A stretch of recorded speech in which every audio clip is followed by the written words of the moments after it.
Ini penyebab kondisi keuangan Pemkot Bitung kritis. Kota Bitung, Sulawesi Utara, Senin 1 Juli 2024, dilansir dari media online sulawesian.com, tim Padunet. Beban hutang masa pemerintahan Mas J. Lomban, MJL, jadi salah satu penyebab kondisi keuangan pemerintahan Kota Bitung kritis. Hal itu terungkap di rapat paripurna DPRD Kota Bitung pembicaraan tingkat 2 dalam rangka penetapan rancangan peraturan daerah tentang pertanggungjawaban pelaksanaan APBD Kota Bitung tahun anggaran 2023, Senin 1 Juli 2024. Wali Kota Bitung Maurits Mantiri menyatakan, kondisi keuangan Pemkot Bitung terkatung-katung harus dirunut ke belakang. Laporan dari Badan Keuangan ternyata tahun anggaran 2020 menuju 2021 terjadi beban hutang, ujar Maurits. Karena itu diperdakan, maka setiap kebijakan yang turun dalam bentuk RKPJMD, yang turun dalam bentuk program dan kegiatan oleh pemerintah kota, itu legalitasnya ada, otorisasinya pada saat pengetukan di DPRD Kota Bitung. Kalau kita paham mekanisme ini, maka hubungan baik antara sebagai mitra kerja, undang-undang menyampaikan bahwa pemerintah daerah, pemerintahan itu pemerintah daerah, dan DPRD Kota Bitung adalah mitra kerja.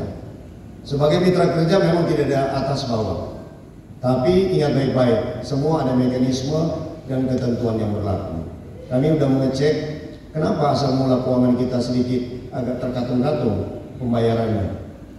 Laporan dari Badan Keuangan kita harus runut ke belakang, karena ternyata tahun 2020 kita menerima beban hutang menuju ke tahun 2021. Besarnya tidak main-main, hampir setengah 50% dari PAD kita, 31 miliar.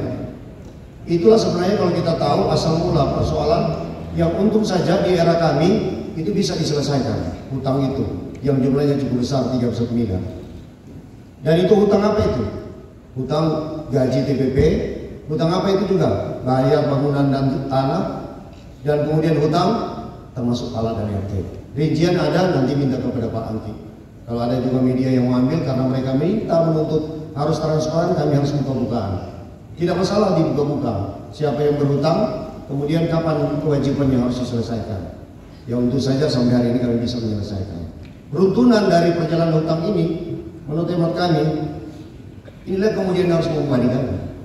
Ya tahun ini kita tahu sendiri bahwa kemudian waktu dan kesempatan tahu waktu pembahasan. Kita tahu, Dewan pun tahu bahwa akres itu cuma 2,5%.